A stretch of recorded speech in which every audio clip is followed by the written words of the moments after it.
Well, it was hard for both my parents. You know, they wanted what they done wrong. And of course, kids, my parents were very religious. They thought maybe, God would punish them. You know, there were times like that that were disconcerting, but also a little frightening because I knew that I couldn't call out to him and have him, warn him of possible danger.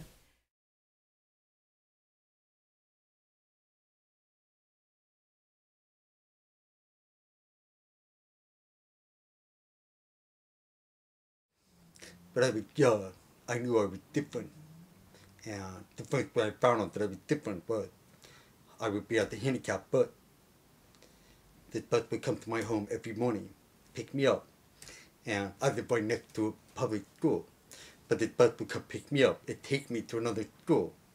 And on this bus were kids with various different disabilities, mentally retarded, DP, you name it. And I was very ashamed to be on that bus. That bus.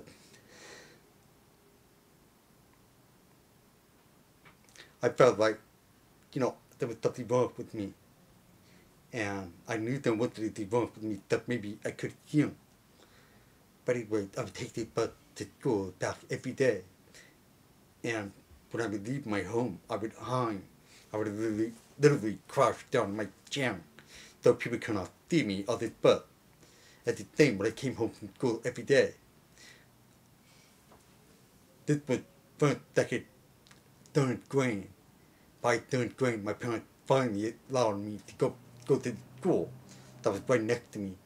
And I didn't have to take the handicap bus anymore. That was the first time I really knew that I had something wrong with me. He just was curious. He read at an early age. He played sports at an early age. Very involved in many activities. When I was a young boy, I loved soccer.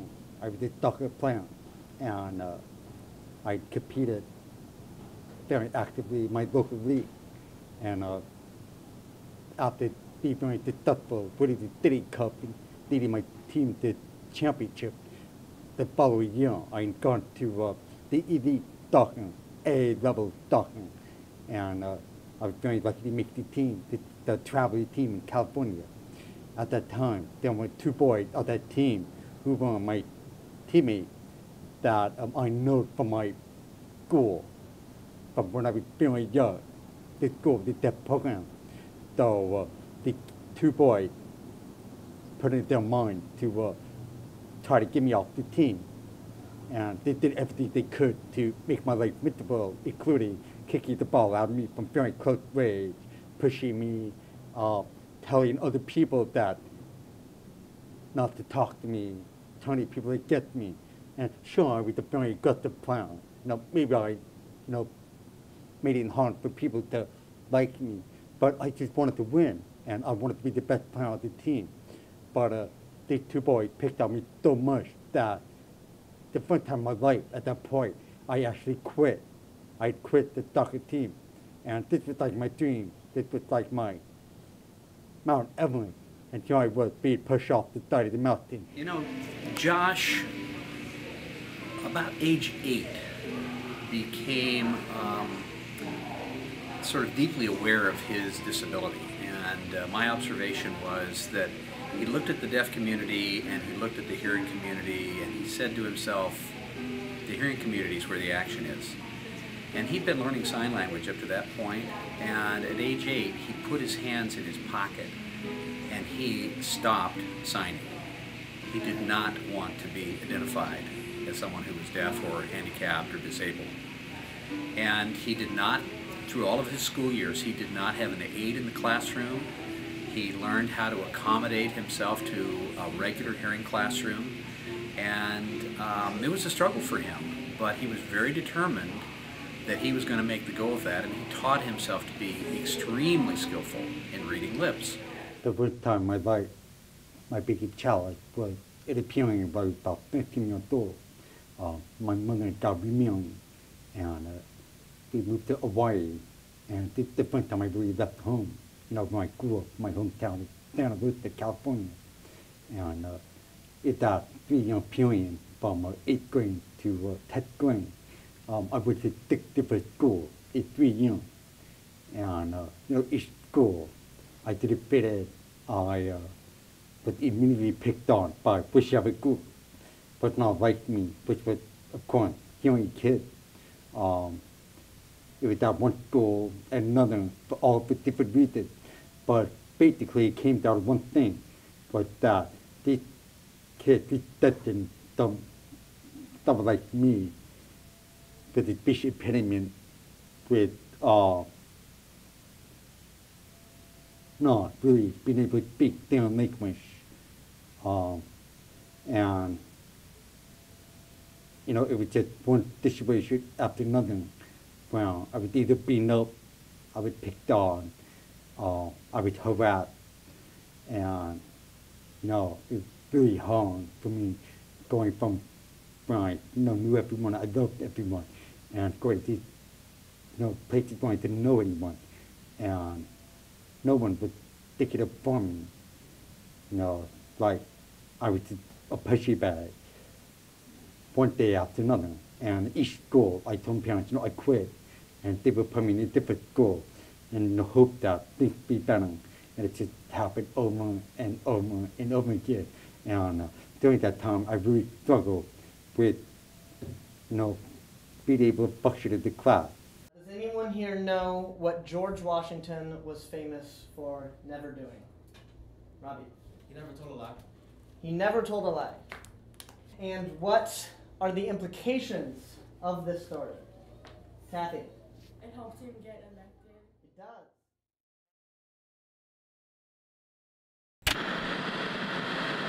does. Tonight on Island Moments, Emmy Timimbong looks at a courageous young man. Joshua Beal has a passion for acting and modeling. You saw him do a walk-on in the premiere of 90210, and he's a popular model. You'll see him in many fashion print ads. That might not be so unusual, except Joshua Beal is deaf. I done it back about 2.5 years ago.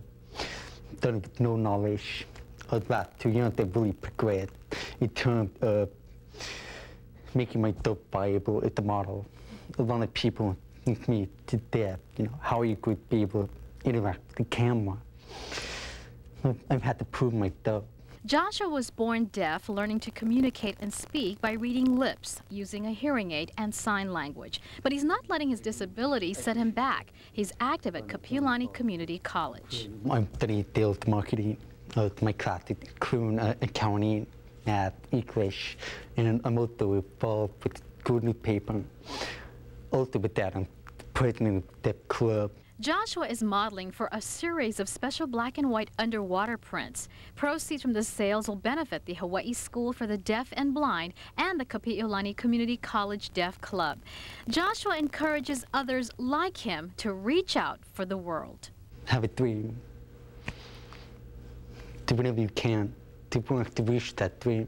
Nothing can stop you but yourself.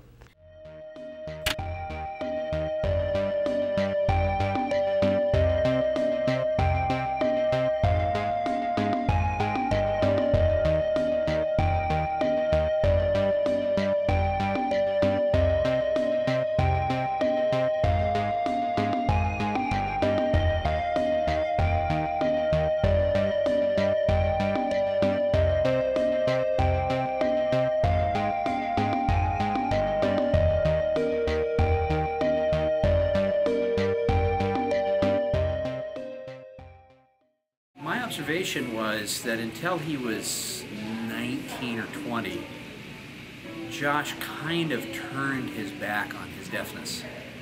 That he did not want to identify himself as being deaf. He did not work to learn American Sign Language.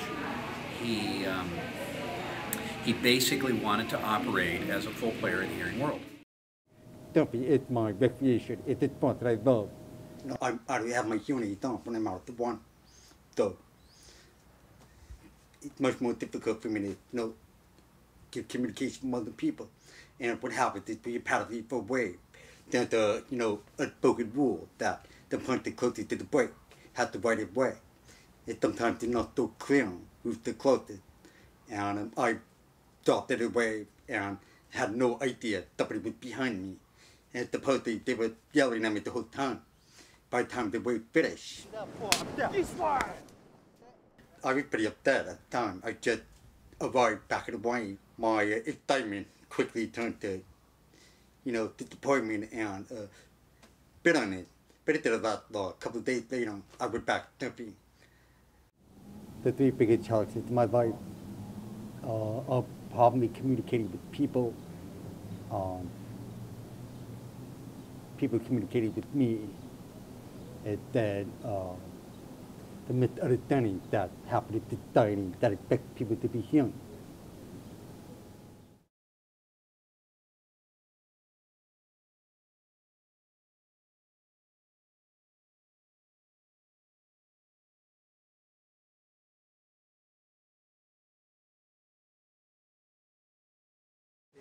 Hi Josh, Jamie needs to see you.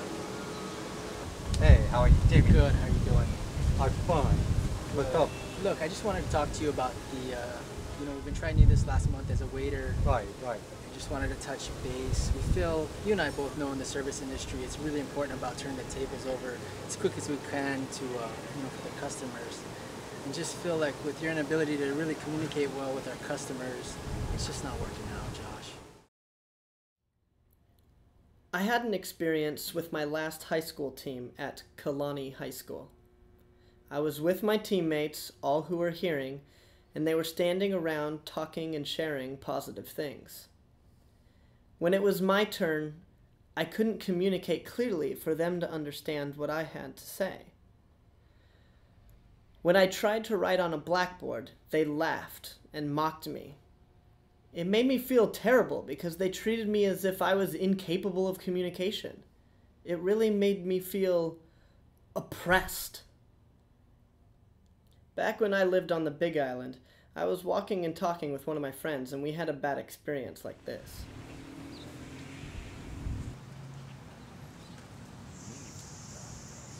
How's it going, guys? No. Oh, definitely. Hello. They put a lot of time, but I wish I was to death. I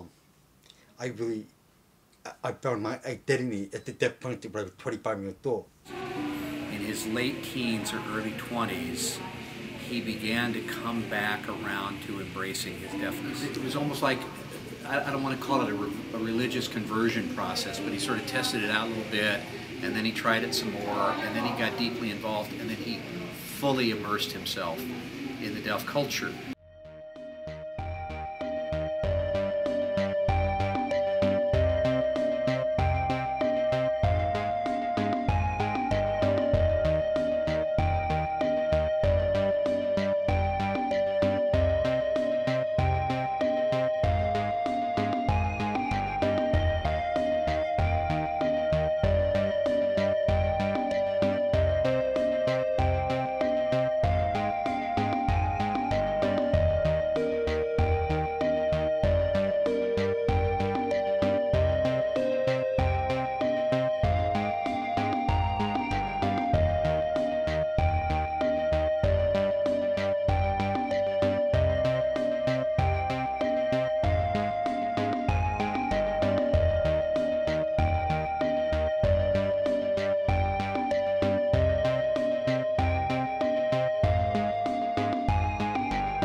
The biggest challenges that I've faced being a deaf person have been people teasing me, saying things like, "Check your hearing batteries," or "I called you many times and you're not listening to me."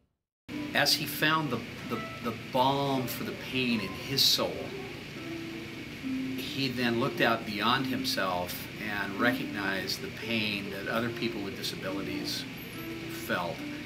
And from there created a trajectory for him where he went beyond just trying to integrate himself with the way he was disabled, to trying to reach out to other people and give them the hope and the opportunity, the encouragement that they could be fully functioning and that they could be happy in whatever place they found themselves in, despite any kind of disability that they had. So, I try to find the humor in the thing from I have, misunderstand. But yes, there is a stigma in the community, and that stigma is deaf, it's dumb. But the reason for that is most deaf people don't have access to education as hearing people do. So the literacy rates are much lower. And as a result, the expectations for them are much lower. So I think it's a handicap that the dining puts on us deaf people. And it's very hard to deal with because it's happening all day long. From the time we get out of bed and go out and interact with the world, for constantly be looked down upon, for being told that we don't hear what's going on, we don't know what's going on. And by extension, it's assumed that we don't have very much intelligence. That's why we do it, because we can, It just doesn't make that throwaway food. It doesn't get benefit from it. Right? We like to share, right? Yeah. Daddy, I share with my friends. Yeah, we share with other people too. I think that what goes around comes around, and many people help me though, because I feel I should help others whenever I can. This is Lena Merrill. She was my wife student a long time ago when she was a little girl. But now she's all grown up and she's representing our deaf community. Let's give her a hand.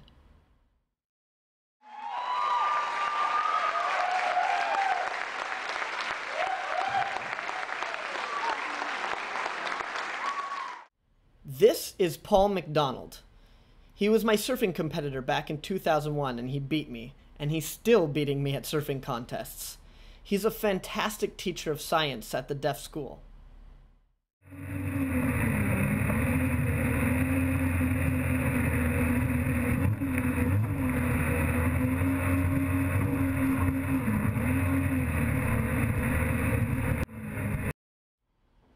This is Paea Paunga. We went to school together at KCC a long time ago, and we were friends, but we lost touch. We recently just reconnected. He's a championship fighter with a record of 12-2 of mixed martial arts. He's trained in boxing, wrestling, and jiu-jitsu.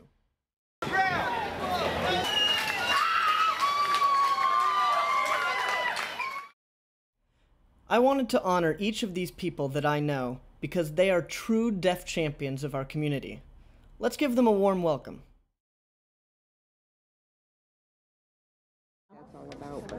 Filing state and federal income taxes can sometimes be a confusing process.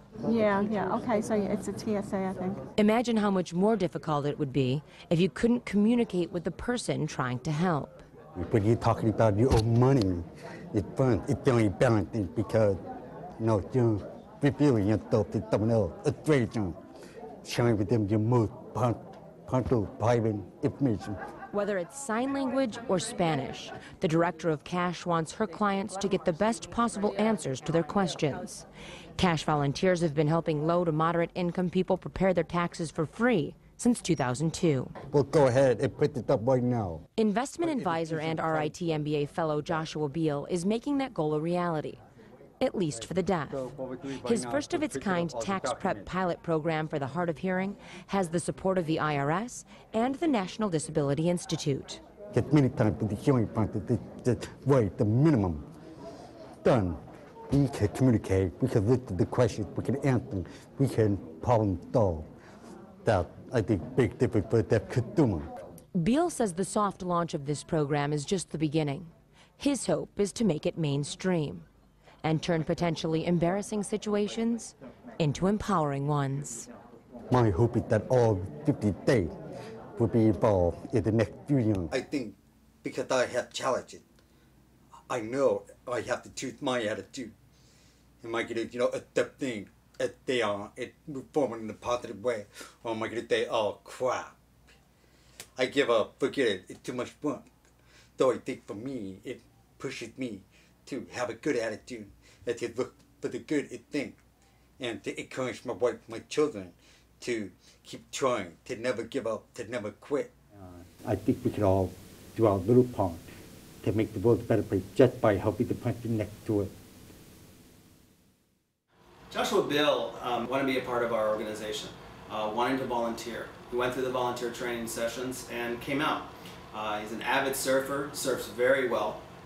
And when I saw that and saw his connection, and also that he has a hearing impairment, he can relate to people that have a challenge of some type. So immediately I said, great, let's get this guy. I want him to become a leader. Access Surf was created to devise a program that would give back to the community in the way that we would have a free program that could provide a safe day at the beach for families with disabilities. In that process of him being a part of that, I've seen a big change, one, with how our other surf instructors, as well as our other volunteers, are viewing people with various conditions, as well as with new deaf and hearing impaired participants coming out, how Josh is interacting and working with them, working with the families, getting them out on the boards, using sign language, how that has trickled over to some of them wanting to pick up those skills.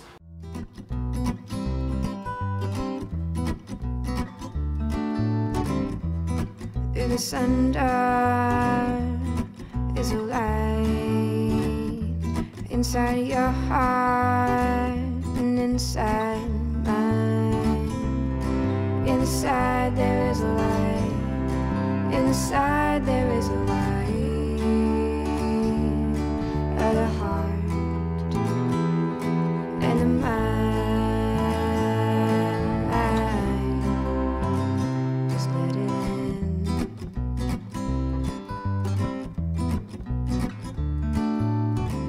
Wonder how it would be see through another's eyes.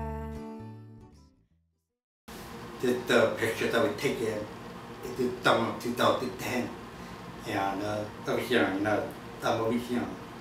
This is my friend Michael Green. Michael Green, the parent about the little Green, the father, the very well-known philanthropist who made a fortune during mutual fund back in the 30s. And then on the right is our friend Emmanuel Jack. Emmanuel is one of the diplomat. For the fresh empathy, I helped him start an organization called International Deaf Community, which is kind of like a humanitarian nature for the deaf.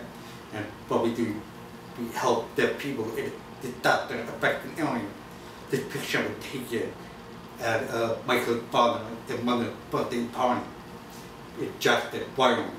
When I went to Jackson Hole, Wyoming for the free family birthday party. Before we went, they all the participants profile, and the profile had the booklet with everybody in it, and my picture to all the other participants, and they then they're gonna give out one award of $30,000 and 10 awards for $7,000. So it was toward the end of the evening that all the staff came out, they put envelopes at all the tables, and Father Green came up to the party and said, if you win, please down if they I won. And so if that happened, somebody at the other side of the room stood up, and then the other table, pretty much everybody was standing up.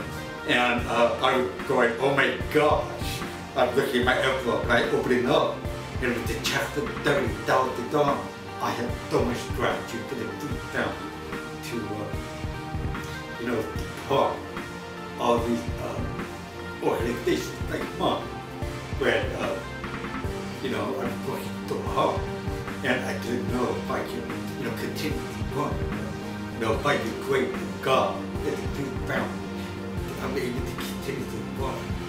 So it's just one of the most incredible experiences of my life. Thank you, Father, and this. For me, walking away, I can say that faith is always justified. To believe in something. When you do it right, no matter how hard they start, no matter how trying they might be, if you have faith somehow, some way, God will be one.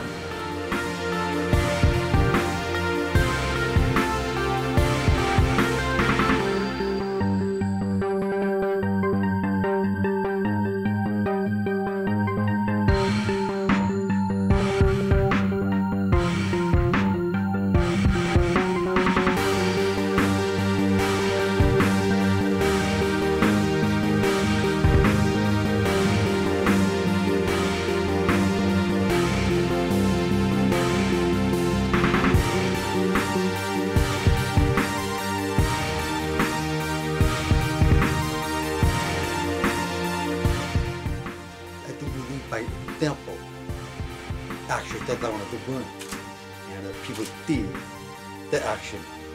I can't hear what people say, but I can see what they do. So I've always thought that to make better choices, we have to show people by our own action what we would do.